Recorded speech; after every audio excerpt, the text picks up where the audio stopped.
For a generation that has phones in their hands that sort of shape their perception of the world from a very young age, I think access to porn and dating apps and what we call like sort of Instagram-like culture can really clutter your head.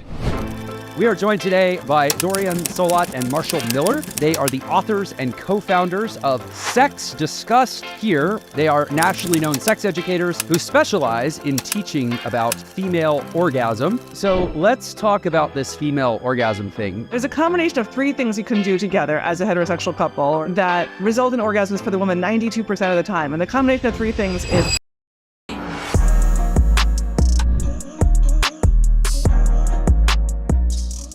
Dorian and Marshall, they speak on college campuses. They do workshops on college campuses where I'm sure they find a very receptive and interested audience in their subject matter. Marshall has a degree in sexuality and society. He's run HIV and STI prevention programs. Dorian, literally her comfort with her own body saved her life as a breast cancer survivor and is passionate about increasing people's knowledge and comfort with their own bodies. She's a trained sexuality educator. They are the authors, and I can't wait to hear more about this, of the I Love Female Orgasm, an extraordinary orgasm guide. They've appeared all over the media, conservative shows, liberal shows, left shows, right shows, tall shows, short shows, white shows, brown shows. They're all over the place, and we're glad that they're now here on Unlock Your Potential. Dorian and Marshall, welcome to the show. Thank you so much. We are so excited to be with you today. Yeah, it's great to be here. Thanks for having us on. I am so glad you guys are here. And I actually left out probably one of the key biographical elements, which is that you guys live together. You have children together. And assuming that didn't happen in some sort of bizarre chemistry experiment, some of your subject matter expertise probably involves one another. Hope that's not too personal to say.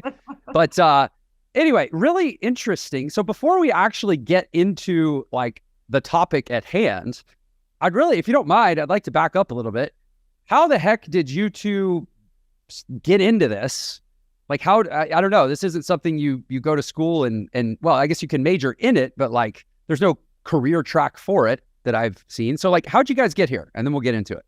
It's so true. And I'm glad you said that we're a couple because we sometimes forget to tell audiences that. And then we've learned they spend the entire time, we'll give an hour and a half presentation. They'll be like, how well do they know each other? So yes, it's good to know that we have personal and professional experience with the topics that we teach about. Do you want to sort of answer how we got started, Marshall?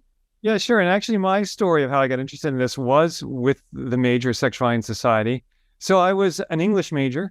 I was undecided entering into college. And then I was like, you know, English just seemed logical. There were classes that were really interesting to me. But there's only so much that could be said about English. And, you know, everything that needs to be said about Chaucer or Shakespeare, in my opinion, has already been said. But then about halfway through my sophomore year, they announced this new major, Sexuality and Society. And I was like, that is something I would like to sign up for. So that led to a senior seminar. We would read drafts of professors' books that were coming out. And I wrote a thesis on HIV prevention, which led to a job right after college, training peer educators, over 100 of them at the sort of peak of the program, to go out into bars and clubs and talk to people about safer sex and HIV and STI prevention. And it was interesting. So much of that work is very similar to what we do now in terms of just helping people be more comfortable talking about sex. Like in that case, it was with as in an educator role, but that's also true for people just feeling more comfortable talking to their partners about sex or potential partners. But Marshall and I went to the same college. At the same time that he was pursuing this major, I had heard that there was this volunteer group. They had realized that this was a student group where they had discovered that there was no sex education happening in Providence public schools. This is Providence, Rhode Island. And these students got permission that if they trained college students as sex educators, that they would go into the public schools and do some of that basic age-appropriate education. Maybe it'd be about puberty, maybe it'd be for high school students. So I thought that would be a cool volunteer project. So I signed up for this and sort of started this really pretty intensive training process to prepare to go and be a volunteer in the public schools. Around the same time, Marshall and I started dating. So we were both thinking and talking a lot about sexuality during this period of time. And soon after college, we started offering workshops. We go to a conference, we'd offer a workshop on some like 60-minute workshop that we knew something about. And we thought, well, I could talk about this for an hour. And we started having college students come to us and saying like, I want you to speak at my school. How much do you charge? And we're like, how much do we charge? Like no one has ever paid us anything. So we started sort of making up numbers. But that sort of path toward entrepreneurship about I almost feel like we were tapped, where people started saying like, we want to hire you to do this. And we had to do a little bit of playing catch up to figure out, well, how do you get paid as a speaker, and how do you set your prices, and how do you make a living, which is what we do now full time as professional speakers and writers. Yeah, that's so interesting. And it's interesting how often that seems to be a common theme with my guests, where it's not, what is it? Viktor Frankl said, success, like happiness, cannot be pursued, it must ensue, something like that, just simply by following a passion. And that really, I mean, it's a cliche, I suppose, but it's probably a cliche for a reason. So now you guys, like, describe what you do. This is probably very interesting at dinner parties. Oh, what do you guys do for a living? Like, describe a day or a week or a month in your professional life. Yeah. It's like one of those memes of like what my friends think I do, what the public thinks I do. Right. So what people imagine we do, or let me put it this way, I think the most enjoyable part of our jobs is literally standing on stage. As you said, most often at colleges, they're probably 90% of the work that we do. Giving a presentation, we're very similar to a traveling like band or a comedian, where we're coming in for one night, providing education and entertainment at the same time, usually for an hour and a half on stage. After that, answering students' questions, and then heading back to the hotel and on to the next college, wherever that may be the next day. And then a given week during the academic semester, we might speak at anywhere between 2 and 4 colleges a week. And so we're just on from one to the next. And we've now hired and trained other sex educators who co-present with us. So it's not always just the two of us all the time. So I'm curious. I mean, I have, I guess, many questions about the life of a sexuality entrepreneur, like almost more of like the business side of it. But that's, maybe we'll get there, maybe we won't. I want to kind of have a blend of like the entrepreneurship conversation, but also like the subject matter conversation. What this show is really, really trying to go after, like I alluded to in the intro, is really helping people unlock their full potential in every area of life.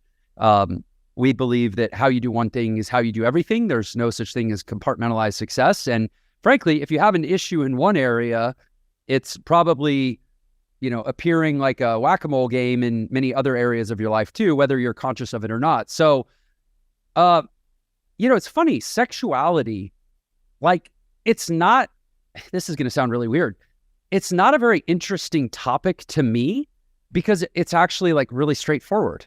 Like, to me, I mean, in my ignorant, I'm the ignorant anomaly, because most of culture is obsessed with talking about it. But I'm like, just find someone who you're really compatible with, fall deeply in love with them, and like explore and have fun and build trust. And how did it get so much more complicated than that? Maybe you guys are at the front lines. Like, what's all this dysfunction out there that it requires so much discussion and cleanup?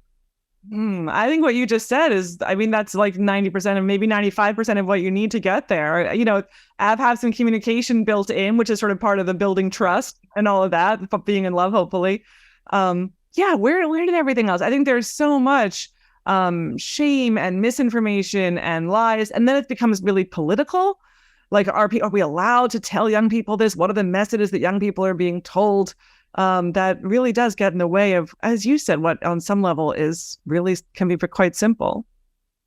I also think for this internet for a generation that has phones in their hands that sort of shape their perception of the world from a very young age, I think access to porn and dating apps and just sort of what we call like sort of Instagram-like culture can really clutter your head in a way that can make it a lot harder to do exactly what you outlined. Is very simple, but much harder to do when you've been on your phone for 10 years prior to meeting that person you're going to fall in love with. And I think it can really get people off track and make it a lot more difficult. And that's part of what a lot of college students are struggling with when they're coming to our program, and they feel like this should be easily achieved, but there's so many barriers to getting there, and just kind of like untangling those barriers for them is a core part of the work that we're doing. So what are like, and again, I'm asking you to speak to the, perhaps I'm just kind of like old fashioned and ignorant. And I'm like, well, this isn't a messy part of my life, so I don't know what it looks like if it's messy, but like, clearly it's messy for a lot of people. Like, what are the things, so let's use the audience of the show as a proxy, right? Like, what are the things that people out there are dealing with that presumably some listener here is like, oh, I'm so glad they're talking about this because I'm challenged with XYZ. Like, what are those issues that people are having, and how do you guys approach, recalibrating people to make this less of a challenging part of life? Well, I'll give you two challenges, and I'm sure Marshall has more thoughts too. So one is to continue what Marshall was just saying about if and this is maybe more of an issue for a generation certainly younger than I am. I don't know the average demographics of your listeners and viewers, but if the average kid now sees porn for the first time at age 11, by the time they are sexually active at a perfectly appropriate time in their life, maybe the end of high school, maybe they're in college, maybe they're on some other path, but they're sexually active, they have seen so much porn, and maybe originally it was unintentional, maybe it eventually becomes intentional, that those images of porn can be so different than what the simple version of fall in love and explore and have fun and build trust, that what they think they're supposed to be doing, what they think sex is supposed to look like, can be so far off track because, of course, in the effort to, sell porn, make money, titillate people, it sort of gets more and more extreme. And sometimes what's really the most fun is, as you said, can be really sweet and simple. I had another example. Oh, my other example is just those messages when people are bombarded with don't do it, say no, it's bad, it's dirty, it's shameful. When they reach that point in their lives, again, let's say it's college, because that's the population we spend most of our time with, we're suddenly like, it's okay. It's appropriate for you to date. It's appropriate for you to explore if you choose, if your partner consents, if this is something you want. You're a grown up now, and this is something you can pursue if you want to. That so many young adults have so many mixed feelings and baggage that they're carrying. And I think many of them, carry it into marriage. Some people are abstinent until they get married, and they sort of expect they're going to have this lightning bolt, now it's great because we're married. And instead, it's like, oh my gosh, I haven't learned anything. We haven't built trust. We haven't explored, and we're terrified. That can be a tough starting place. So it seems like, it kind of sounds like what you're describing is a society that, big surprise, everything seems to be polarized these days. It seems like sexuality is very, at least the parts that are driving the conversation in public discourse are very much at the extremes. You have either the hyper ultra conservative extreme where it's shameful and secretive and guarded, and I was brought to my parents by a stork because they never even did that. And then on the other extreme, you have the pornography culture where it's just so wanton and rampant, and we're hypersexualized. And so it's almost like this fuddy-duddy notion of, moderation in all things has just completely gone out the window. And so how do you, do you have a method or a sort of a process for, I guess for lack of a better way to say it, counseling people back to the middle, back to where this is just a normal human thing and not one extreme or the other? I think most of it is, I don't know quite the way word is, but I'll say changing people's expectations.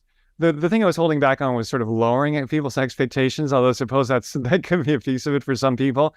So if you take something like porn, I think that, well, for instance, orgasms are a huge part of what, people are interested to learn about, particularly for, women to be able to have orgasms during penetration and just during partnered sex in general. And I think that's one of the ways in which porn just misleads, and that it's either not addressing that at all or just sort of these wild, fake orgasms where it's just assumed that no matter what the guy is doing, she's loving it. And I think part of it is creating expectations for both women in terms of okay, what are the steps to actually, what does work in terms of communication with your partner, but also just sort of physically, how bodies work, what kind of stimulation do you need in order to be able to have an orgasm? And for a lot of guys in relationships with women, it's okay, the techniques you're learning in porn are just way off track, and also just going to give you really unrealistic expectations about how long you're going to be able to last, or how big you should be, or things that are just sort of standard. This is sort of the prerequisite for being a male porn star. Then in real life, you can have really great sex that looks completely different than what you're seeing in porn, and your partner is going to be a lot happier with the sex that you're having than if you're trying to imitate porn. So part of that is just sort of helping people unlearn all the mixed up messages they've gotten and being okay, here's what actually works, and here's how to put the the pieces together in your relationship and with the connections that you're having. So it sounds like porn is a huge part of the problem, frankly. I mean, as you were describing it, I was thinking, like, it just came to my head, like learning how to have sex by watching porn is like learning how to hit a baseball by watching a lumberjack. It's just, oh my, I love it. Yes. Yes. like, that's not how it's supposed to work. Finesse the damn thing, please. But no, it's crazy. Yeah. I mean, so porn, you know, I don't know. I'm curious, what's you guys' take? Like, or maybe a better question is like, let's say you're doing a lot of post-damage cleanup work. What's the actual preventative measure? I'm curious what position you guys take on, like, how do we, because it's really politicized. You know, should porn be legal? Should it be so accessible? Should it be regulated? Should it be age regulated? How do they age control it? Like, all this stuff. I mean, is that a real stat, by the way? The average person now has their first exposure to porn at 11 years old. Yeah, that's the best stat that I've seen. And obviously it varies. And often when they're a kid, it's by accident. They're channel surfing, or they're poking around with, the family iPad. What do you guys think is like a more systemic solution here? Or do you have any thoughts there? I mean, I'm certainly a big fan of, the kind of like real age verification, like, all of that stuff. I would love to see more of that, not just about porn, about social media, about all of it. I think our lack of control, lots of putting so much reliance on individual parents to sort of manage kids' access to screens and all the many different kinds of dangers that are out there on screens. But helping individuals navigate this in the real world is tough. It's tough to say, we have a teen daughter. It's tough to say, no, just don't look. It's out there. But watching porn before you have sex is kind of like you watch the movie without reading the book. Like the general story, there might be resemblances, but we all know if you've read a book first, there's so much more nuance. There are whole scenes that get dropped. There's just important stuff there. You will enjoy it more. But we're not going to, we're not anti-porn, flag wavers. We're not going to say no one should ever. I think porn can help you get turned on. It can put you in the mood. It can give you ideas. Like, there are lots of situations for grownups when, porn is fine. Porn may be a lot of fun, but it's tough when it's the first act of your sexual education. I think one of the antidotes is just to provide better alternatives in terms of just more comprehensive sex education in general, to be like, okay, porn is going to offer you one view of the world. Here's another view that emphasizes communication and consent and knowing your own body and getting to know your partner, and all those things you're just never going to see on camera, but are super important to the kind of like sex that you were describing of, being madly in love with somebody and really enjoying your time with them. Yeah, it seems like, I think it was Dorian she threw in the word communication. It seems like that's a big, and I'm, again, I'm sort of extrapolating. I haven't done any work in this particular arena, but I do a lot of work in business and professional and personal growth and development, where like basically people really struggle generally at communicating about sensitive, difficult, challenging, or emotionally charged things, right? And I have to imagine that communication is a huge piece of it. So is that something you work a lot with the students about, is like how to talk about this stuff? Absolutely, because there's such a feeling of like, this is awkward. And again, the more we're all used to texting, it's very tough in the middle of a sexual interlude to be like, I'm going to text you how I'm feeling. Now I'm going to send over an emoji, like you actually are there in the moment. Having to have those awkward conversations and having to communicate about things that can feel awkward or can feel unfamiliar. And helping people realize that communication, during sex, before sex, after sex, doesn't have to be these long formal conversations. I think people who are good at it have figured out these little tiny check-ins. So like, is this good? Is this, this is so hot. How does this feel? Like those little tiny phrases that help you find your way to the things that bring the two of you the most joy, the most pleasure. We talk a lot about orgasms, but fundamentally orgasms are not about orgasm as a goal, but just the sort of pleasure of the journey together. And I think, even for adults, maybe, just some quick tips we could give your listeners in terms of, many adults are wondering how to have these same conversations. I think one of the tools that a lot of people have found helpful is just find an excuse to bring up the conversation. Like, oh, I was listening to this podcast and they were talking about blank.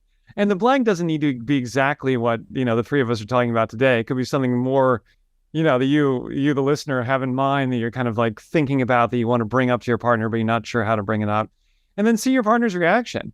And if they're like, oh, like, tell me more, I'm curious, it's very different than like immediate nose wrinkling, like, oh, don't go there. Because a lot of people do want to have those conversations, but are just haven't found a way to bring them up. And their partners, once they're brought up, are eager to have them. So thank you, by the way. It sounds like you just directed our audience on how to use the conversation that we're having as a tool in their relationship. So glad we could provide that service for the audience. You can refer back to this conversation to have the conversation you want to have.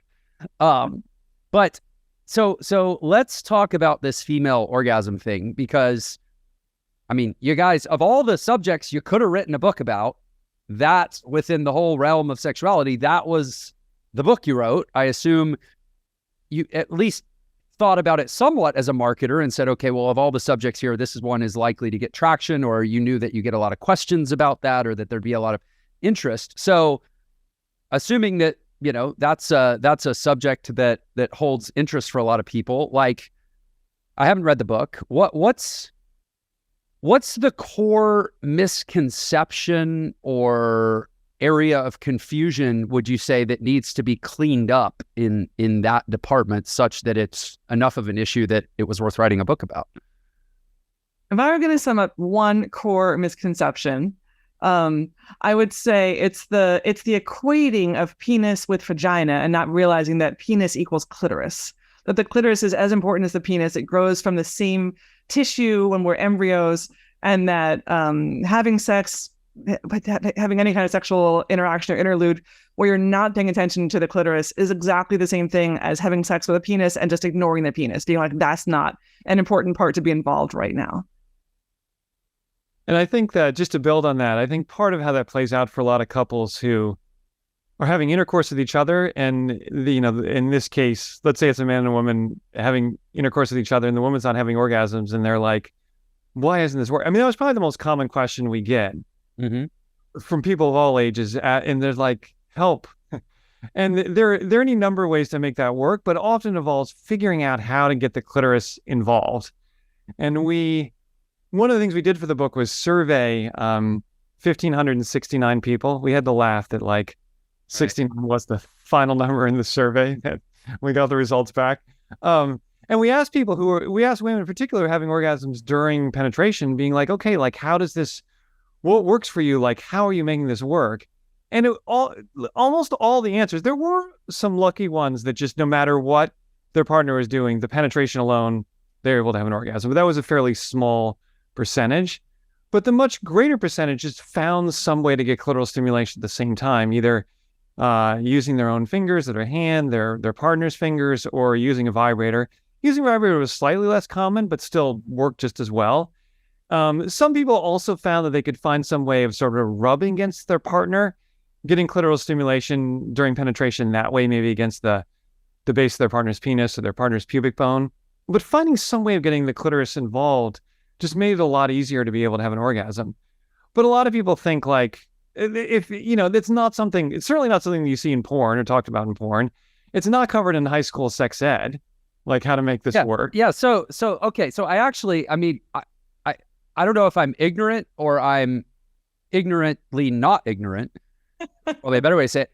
Is this really like a newsflash for people that like the clitoris is like the densest cluster of nerve endings, and that like that's got to be a pretty big factor in the whole deal? Like, that's news to people? It seems to be. I mean, we should poll your listeners. I'm sure they're above average. I'm sure they know more than most people. Of course. Because they are unlocking their potential every day of the week. But yeah, I mean, it's a surprise. It's amazing how many women, it's amazing the size of the orgasm gap when you survey couples of all ages and you say what percentage, again, this is sort of a heterosexual assumption here, which obviously is not how well people have sex. But when you survey heterosexuals and you ask the men, you ask the women, like during your last sexual interlude, what percentage of the time did you have an orgasm? There's this giant difference. And so much of it is because the clitoris is not getting the attention it deserves. It's something like, it's in the 90s for men, 90 something percent of men are having orgasms the last time they had sex. And it's like in the 50s to 60s for women, depending on the study.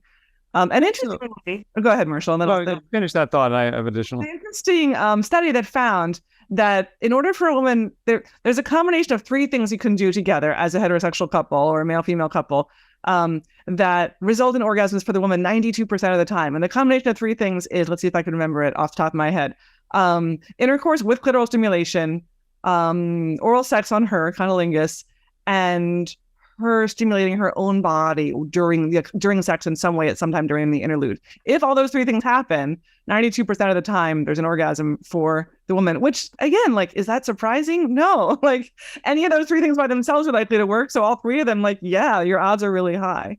But apparently that is not happening in a lot of bedrooms. I also think there's a big gap, Jeff, between like what people know, like, okay, the clitoris is dense nerve endings and the most pleasurable part versus what they do. I mean, I'm sure you get this all the time. People are like, I want to be an entrepreneur. I listen to all your podcasts. And they're like, well, I can't quit my day job. Like, I'm too afraid or whatever.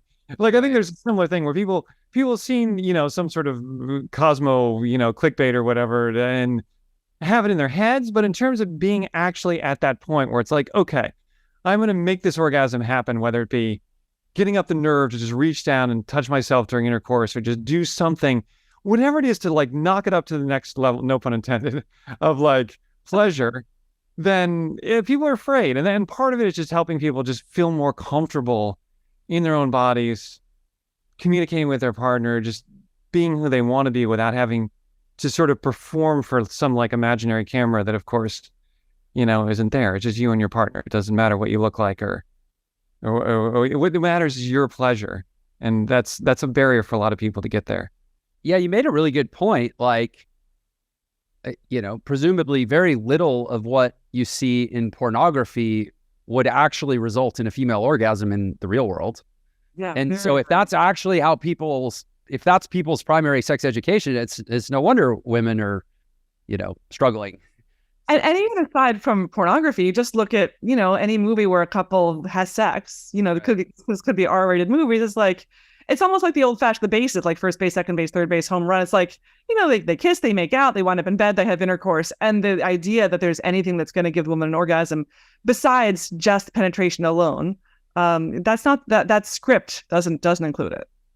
So in terms of the unlocking of our potential, what are the price tags that we are paying individually and perhaps even as a society for this misinformation or lack of information around sex and ultimately, perhaps more importantly, the lack of, sexual fulfillment or sex being what it could be, which maybe people don't even know what they're missing. But regardless, what are the prices being paid by individuals in society, do you think? I think the biggest price is just general, I don't know if unhappiness is the word, but sort of confusion about not being fulfilled. People feeling like this part of their lives should be better than it is. And I think that's part of the goal of certainly our work with college students, but also I think it's sort of writing a book for an adult audience of all ages, is that a lot of people have a place where they sort of are sexually and a place where they want to be, and helping people just sort of figure out what that next step is for them. And I think part of what's incredibly rewarding about our work is often that next step is fairly achievable. I mean, there are a lot of things you can teach people to do, learn a foreign language that take years of study and practice and training, and some languages are even harder to learn than others. And, there's all that sort of, but in terms of just having a better sex life, like I really can, give you our book or come to an hour and a half program and people walk out of there and are like, yeah, like my life has changed in this one way for them, whatever it is that they need in terms of getting the next step.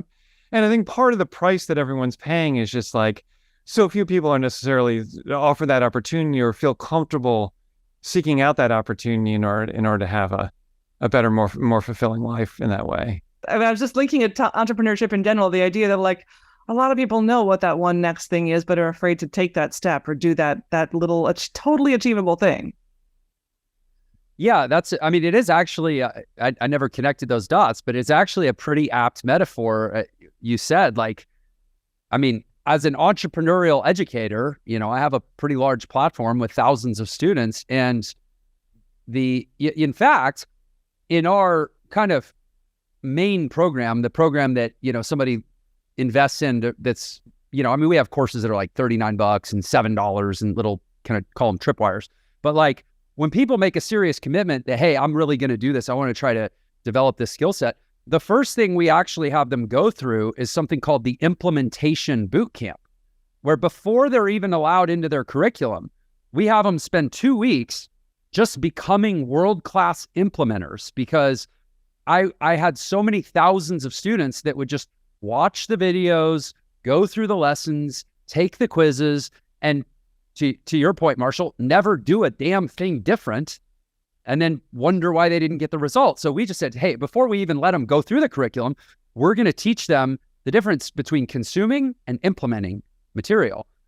And so you're right, it's actually totally the same. But I actually, are there really,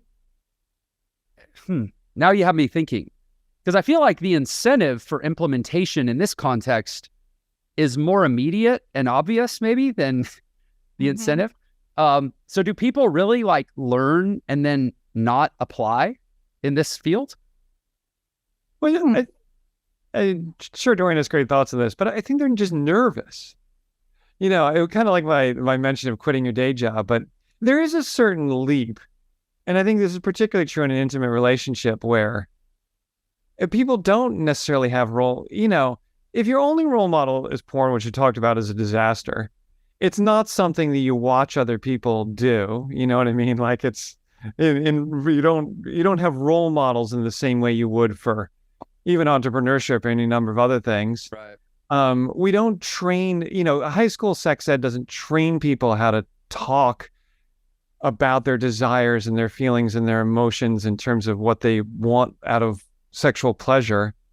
And I think in the end, people are left with a lot of less than ideal experiences, a lot of confusion about what it would take to get there, and a lot of fear of rejection and just having things get worse, I suppose. So how do you start people? Like, let's say somebody's listening, like you said, they're going, oh, they already taught me how to like crack the door open because I'm going to go home and I'm going to tell my partner, hey, I heard this podcast on this Unlock Your Potential show, and there were these sexuality experts on there, and they were talking about this, and it made me think I want to talk about this. So let's say we've already given them the initial overture. But how do you coach people then? Like, because I mean, I believe you that people are gripped with fear and shame and anxiety and whatever around this subject. So for that person who's probably right now hanging on our every word going, yes, give me the magic word so I can have this conversation, how do you actually coach them to do it? Well, one simple way, and there are now apps that do the same thing, but to do the old school way of sort of, especially for existing couples who have been in a relationship for a while, but maybe they have fantasies or things they've been sort of intrigued by a long time, but it can be scary to bring those things up, or find what the new things are that might spice up your relationship, spice up your sex lives. So you can sort of play a game called Yes, No, Maybe, where you each there are lists online, but you can also just brainstorm lists of like all the different sexual activities people might enjoy doing together, from really tame to really kinky. And you subdivide them privately, separately, into your yes category, the things you think could be really fun to try, your no category that you're not interested in, maybe depends on the situation, depends on, maybe have some details to negotiate. And the apps that do this for you, well, actually, they'll do the work of revealing to you both. You do it separately, but you're linked with a code or whatever, your phone numbers. They'll reveal to you the yes categories that you both share, maybe the maybe categories that you share. So if it's something that you're maybe a little embarrassed about, but it's something, a fantasy that you have, and your partner doesn't share that fantasy, they'll never know that you have it. You don't have to tell them.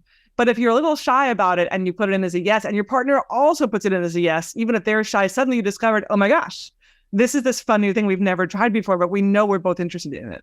So that can really be a way to sort of kick things up to the next level. And instead of using an app, you can do it with paper, with pads of paper. And you can just say, okay, that one doesn't really appeal to me, but this one does. And it doesn't have to be all secret and private. You can just share your list. I like this one. I don't think I'd want to do this one. Your listeners may wonder, like, tell me, what are these apps? So one of them is called Kindu, another is called Spicer, and there's also a website called Mojo Upgrade. We don't endorse or necessarily love any of those. Like, none of them is perfect, but they're worth sort of exploring and seeing which one might be a good match for you. But I think I think part of the question you were asking, Jeff, in terms of just sort of like how do you, I mean, maybe we should, I mean, what comes to mind, and maybe this is too detailed or too particular of an example, but I think it's a common situation where part of it is just like untangling the knot of how people get to where they are and what the next. So this is just an example, and I hope this isn't sort of too narrow, but I can give you an example of like sort of how we would think about this. Is let's say a long-term married couple, they have sex regularly, but in this case, the woman is always faking an orgasm and her partner thinks that she's having an orgasm. By the way, is that a pretty common thing that women fake? Unfortunately, yes. Yeah. Okay. Well, so I want to be like, oh, those poor guys, but then again, like, how do you know? Right. Right. And this is a tough situation to be on either end of it, right? Because for a lot of us guys, we're like, oh, like, so a lot of your guy listeners just even hearing this are like, oh, I don't want to be like, I hope I'm not the one in this situation. And even some guys even ask us, like, is there a way to be able to spot a fake for sure? And the answer is, I mean, sometimes we have our audiences guess and they're like, you know, her leg shakes, her vaginal muscles tighten, her pupils dilate. And of course, all those may be signs of arousal, but not necessarily a guaranteed sign of an orgasm. But the only way to know definitively for sure is to hook her up to a PET scanner, which is a medical device and measures brain. That's practical. Yeah, just imagine. That's how we sell them. No, we don't sell them. What's about $3 million. So it's like, okay, what to do? So, and I'm curious, I mean, I'm happy to keep talking, but do you want to jump in, Dorian, with how you would? No. No, I want to hear the example you were gonna go to. Yeah. Right. So you set it up. You need to finish it off. No pun intended. Yeah. By the way, okay. Let me just say, do you guys know how hard I'm having to bite my lip this whole damn conversation with that's what she said, or oh, I saw what you did there. Like, you told her, like, oh no, you go first. And then like, oh no, that's too narrow. And like, you guys are just like, finish us off. So anyway, sorry. I don't have potential. If you need a new career, you have potential as a sex educator. Like, audiences love that stuff. And it's so, you just toss out to them and they're like, oh, you're brilliant. You talk to us like we do. Okay. But Marshall, you really do have to finish us off. Okay. So let's say the woman comes to talk to us after whatever presentations. How do I fix this problem? Not having orgasms, my husband thinks I am. What do I do? So part of it is figuring out, like, okay, you're acknowledging that's a tricky position to be in. Because just saying to your husband, you know what? I've been faking for 10 years is not going to land well. That's going to hit pretty hard. In a way that may be difficult to sort of figure out what the next step is. Like, he's going to feel horrible. You're going to go, like...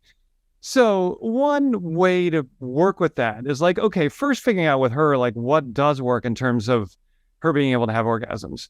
And in a lot of cases, you know, if she's not having orgasms on her own, just encouraging her to sort of figure out how to make that work, with literally on her own, like masturbating on her own, sort of figuring out like what does work in terms of her being able to have an orgasm. Often people in this situation are able to have orgasms on their own, just not with a partner, or not with her husband in this case. And often there's something that could be different about that situation, usually that involves more clitoral stimulation. Like if they're just doing penetration for 5 minutes and then, or even for whatever, half an hour, but she's not getting the stimulation that she needs in order to, you know, push her over the edge. So one way to work with that is sort of figure out for her what does work. Like, is oral sex what works? Is if you could get fingers in there at the same time, like sort of what would help. And then helping her to sort of figure out, are there moments, like, is she occasionally... Fingers in there at the same time you're talking about thank you. Oral sex, not during penetration. Just in case anyone... Oh, I knew what he was talking about for what it's worth. Yeah, thank you for clarifying that. One thing we never want to do is get people further off track than they already are. Seriously. Okay, continue. So if there are moments where she thinks she might be closer, if he could do more of that, like, let's just say, keep it simple, like more time on oral sex, which for a lot of women really does work in terms of just having a partner who's patient, who's willing to take the time to really build arousal where she could have an orgasm, then finding the language for her to be able to say that, like, oh, you know, I mean, do you want to give the example, Dorian, or should I? Might sound better What would everyone say? She might be like, oh, that feels so good. Like that when you go down on me, that is amazing. And maybe if we could even do it a little longer, I would love to just see how that felt. So she can sort of find to praise what's working and encourage. Like, so that sounded so straightforward. It's like, again, I don't mean to be like, right, oh, what's wrong with people? But like, that's, I mean, you talked about being an English major. That's just like words put together as a sentence in the form of a request. Like, right. And people joke that it's kind of like dog training, where you like catch the behavior that you like and you encourage and you reward more of that and you encourage it. And, you know, and you maybe back off the faking a little bit. So you make possible like, well, I don't have an orgasm every single time. But, you know, sometimes I don't, but I'm still having a good time. And sort of at the same time that you're encouraging the behaviors and the things that you enjoy that actually might get you there, you can sort of gradually shift over to more real orgasms and fewer fake ones. And sometimes it's not going to happen, and making that okay too, having space. So for just like that was fun, but I didn't actually come. So let me ask this: how? And I'm sort of, I made the decision coming into this conversation. I'm not going to like be overly personal, mostly because I don't want to embarrass my wife. But I will say, hypothetical scenario, because it's not a problem I have. But like, can you count? Because this is, you know, can you counsel? And I'm using the, I guess, archetypal monogamous heterosexual husband-wife or male-female model, whatever. I don't know. Maybe that gets me in political hot water these days. Whatever. It's my world anyhow. Man who has a female counterpart that is like really closed off and struggles to talk about this stuff, right? And I think. Now, admittedly, I live in Utah, which is a kind of religiously conservative state. You know, it's kind of dominated by the Mormon church. I'm not LDS, so it's not my reality. But, you know, I certainly hear that, like, it's just not a thing that people maybe comes that naturally to talk about here. Can you counsel a man that wants to talk to his wife or his partner about how to please her more, but she's really guarded and kind of doesn't want to talk about it, but maybe he also senses that she's not as fulfilled as she could be, and he genuinely wants to do better? Before we answer that question, it makes me laugh because this is a question when we are hiring people to be sex educators who work with us. This is exactly what we ask, because people always just say, well, just communicate, and to push people and say communication isn't easy for all people in all situations. Okay, let's say that the girlfriend or the wife doesn't want to talk about it, just says like, it's fine, it's okay, and won't give you anything. Then what do you do? Okay, but I still feel like this situation was, what should the man do? So then it's back to you, Marshall. Sure. I mean, feel free to, you know, jump these tough situations, but I think a common one. I mean, I think that the couple things going on here. One, I would reckon a great resource is the book Pure by Linda K. Klein. She's not addressing LDS in particular, but sort of the evangelical kids who grew up under an evangelical sort of thinking about sex and what she calls purity culture. Right. And that describes about a third of all adults in the U.S. today have grown up with purity culture. So that if for your listeners, if this is the kind of thing they're thinking about, particularly if they're a woman sort of dealing with mixed messages in their head of, here's what I learned as a child growing up about sex, yet I'm in a position of being an adult married woman or in a relationship, and just sort of how do I enjoy sex with my partner? That's a really great sort of resource of looking at it. But in terms of the situation of just having someone who's shy or quiet or may have a religious background or any number of reasons where they're just like, work with me here, like help, I'm trying to be a better partner is a common one. And I think part of it is, I think you've alluded to this of, for some people, communication is just so comfortable. Like talking about sex, or like even, you know, having being on a podcast or standing in front of an audience of 500 people and talking about sex, like, you know, for those of us who do it, it's just really easy. For people who don't do it at all, it can feel like a big leap to do anything. So for a lot of sex educators being like, just communicate or say this, where people are, you know, they're describing like how to drive the car out of, you know, at 60 miles an hour, as opposed to like just how to ease it into drive. So I think finding ways in which people can just communicate a little bit more. So part of what we tell our audience is if your partner's doing something that you like, just make a little bit more noise. Like even the slightest bit of moaning, or like, and like, if you feel comfortable, you can say right there, you know, 2 words that if your partner's on the right track, that can help But another Yeah, go ahead.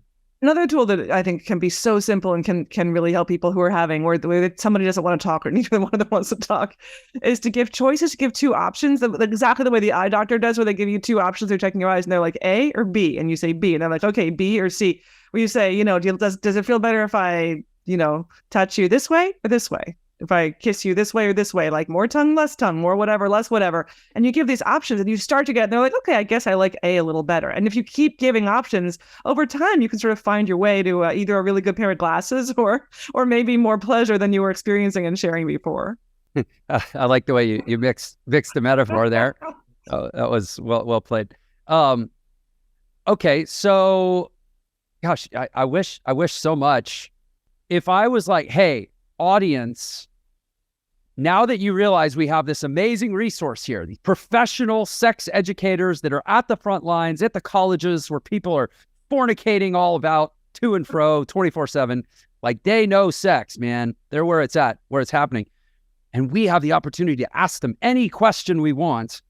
I'd love to, would you guys be open if I said to the audience, send me your questions and I will aggregate them and I will send Dorian and Marshall one email with a reasonable number of questions, like 4 or 6 max, maybe.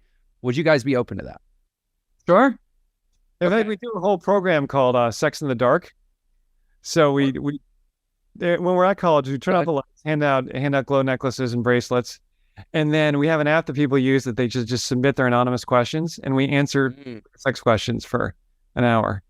Okay, so you're open to that then. Thank you. That's wonderful.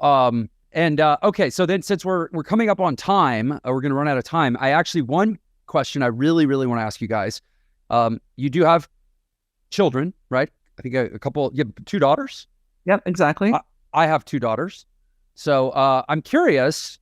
How would you sort of sum up your applied approach to parenting in regards to this area, like the right age to have the right discussion? What is the right discussion? What is the right amount of access to this kind of information? Like how do you guys approach parenting from your vantage point? If you're comfortable talking about, obviously, your parenting and your children. Yeah, absolutely. And that's an area we're doing more and more work around the issue of sexuality and parenting. And I think, to me, the most helpful framework, and this is not an original concept, but I found it so useful as a parent, was to realize that 100 one-minute conversations with your kids is far more useful than one 100-minute conversation. But just those little moments, those little things that come up, they ask a little question, you give them a little answer, or maybe they don't ask the question, but you see something, either what they're doing or how they're playing, or something they were asking about in a book or a movie, and you bring it up as a parent. Or I remember a time that we were out and my daughter saw like abortion protesters for the first time, and I could have just driven past, but I saw her being like, what's that? Because we were, there was a clinic, and being like, oh, this is my moment to be like, here's what's going on here, and here's how I feel about it. And there's lots of values that you can impart, whatever your values are, whatever your beliefs are about abortion, about dating, about masturbation, about body parts, about, respecting other people, about consent. I remember when our older daughter was little, I remember her wanting to hold a friend's hand. They were, maybe 3-year-olds or 4-year-olds. She wanted to hold his hand. He didn't want to hold her hand. And she was crying. And she was like, I just want to hold his hand. And I thought, this is consent. And I said, well, he gets to decide about his own body. I feel like those consent messages, there are endless opportunities of saying, our kids have heard this as a refrain over and over and over. Like, you get to decide about your own body and other people get to decide about their own bodies. And it's true when you're 2 or 3 and you want to hold your friend's hand and he doesn't want to hold your hand. But it's just as true, when you're a teenager. I hope that they internalize that like, I get to decide. I get to say yes, I get to say no, and I have to respect what the other person says. So I'm just always on the lookout for those little moments to impart my values or impart information and, see if they have questions. And sometimes they'll ask the questions, but sometimes I feel like more often they don't ask the questions. And it's on us to share our values in those little 1-minute conversations as they grow up. One thing that's really nice too is there's just a lot of books out there that, parents can review. I mean, there's such a range of books that you can find the book that reflects your values in terms of where you're at, in terms of what you want to teach, how old you want your kid to be when you're talking about these subjects. And, thanks to Amazon reviews and just the opportunity to be like, okay, what's out there? What matches up with what I believe? Getting the books, reading them in advance, being like, okay, does it continue to feel like the right match? And then reading it to your kid.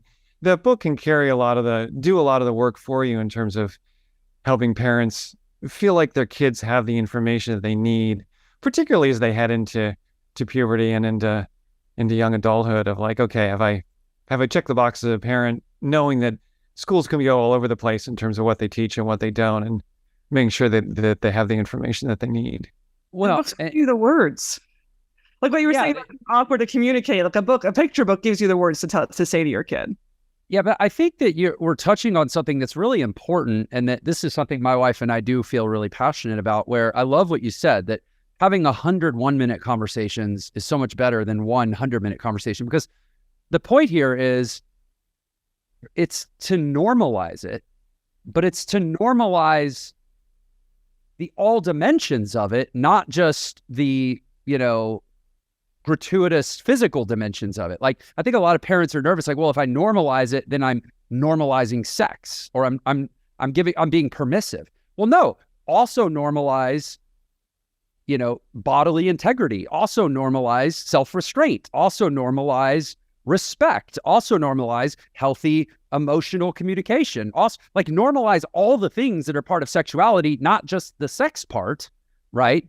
And if you have one big sit down 100-minute conversation, to your point, that is not how you talk about normal things. That's how you talk when there's a problem. And if that's the only way you ever talk to your kids about sex, like it's we're gonna I don't know, I'm gonna put you under a heat lamp and we're gonna talk for 2 hours like you're in a police station, like then you've made sex into that for the rest of their life. Right. Talk about awkward. I mean, that sounds so awkward as a parent or as a kid. Just sounds horrible. Well, and even with the books, I know that, like, for example, my parents, they gave me a book. I don't remember how old I was. And I thought, and I if anything, that probably did more harm than good, because it was like, oh, this is a thing that my parents need to give me a book about. Like, the books can give you the words, but I'm not sure a book should actually give you the voice. Like, talk to your kids about this stuff. And that's I know we're about out of time here. We are out of time. So I'll just say, I mean, I'm curious if you guys agree with this. My perspective is that even if sex is an uncomfortable thing for you to talk about, let's say with your partner, that's fine. You guys can work through this. But you have a responsibility to work through that before you're raising kids. Because if you're weird around sex and you're scared and shameful around sex, unless you process through that and deal with it, you'll pass it on to your kids. And that's not fair, because they didn't have a choice. They can't choose to stay weird about sex like you are. Mm-hmm. You're choosing it for them. I'm curious if you guys agree with that or think that's too harsh. I think that's so true. And if you ask, college students, if you ask 18, 19-year-olds, they will tell you, each one, my parents were really comfortable with sex. They really communicated their values, or my parents were so uptight and so uncomfortable, they could never talk to me about it. They're very clear. They know exactly how their parents felt and were they successful? Were they unsuccessful? How did they do? And being successful doesn't mean being perfect. It just means being willing to be like, yeah, this is tricky. This is tricky, but I heard something on the news today. I saw something in a show that we were watching together that I was really thinking about. I didn't like the way this kid responded to this other kid. Bringing it up and talking about it. Mm-hmm. Well, I also appreciate so much your values. I mean, the values of respect and consent and, mutual respect and mutual pleasure, and like all of those, sort of pulling those pieces together. Like, there's so many people think of, when they think about talking about sex with their kids, they're imagining a sort of on-off switch of like, either, like cover their eyes, or like they're going to be dumped with all this information they don't necessarily need or want or shouldn't have. Or in reality, just those basic building blocks of like, here are my values around what I believe involves, that healthy sexuality entails. I think it's such a real opportunity as a parent, just in the same way parents teach all sorts of values or table manners or any number of other things that we, impart on our children, hoping that they'll be better humans as they go into adulthood. Hear, hear. Well, listen, guys, I wish we weren't out of time. This is a fertile subject. We could see, there it is. The jokes write themselves. No, there's a lot more to say, but I appreciate so much you guys having spent this time and coming on the show. Can you please share with the audience, because I know that we have only minimally scratched the surface probably of the audience's interest in this subject. Where can they go to learn more about you guys and also learn more from you guys? Go on, Marshall. Sure. So I Love Orgasm's book is the website for the newest edition of our book. And if you put in the coupon code UNLOCK20, that'll be for 20% off the book. And of course, we welcome... It doesn't unlock 20 female orgasms? That's not how it does. We're working on that by next year. All right. We haven't discussed this at all, but we've entrepreneur-wise, we've been having a really fun time with our I Love Female Orgasm t-shirts. So we have a line of merchandise that's become very popular on college campuses and people of all ages. So that's at ilovefemaleorgasm.com. They can pick up t-shirts. Was it orgasm singular or plural? So the book is I Love Orgasm's book. Okay. And the t-shirts are ilovefemaleorgasm.com. We got both. We do both versions. Yeah. Awesome. Well, I would expect to move some shirts and some books when this episode comes out. Okay, team. And then how about you guys? Are those websites the best way to find you personally? Those websites not are great. Not like physically, personally, like come to your house. I just mean like to follow you online. Yeah, you'll find us through those websites pretty well. So I think those work well. If you loved that episode, then you're definitely gonna love this one. Check it out. Pleasure and pain work like opposite sides of a balance. When we experience pleasure, the way that our brains get us back to the level position is first by tipping to the side of pain. As we become addicted, we are compulsively pursuing our drug in the total absence of joy.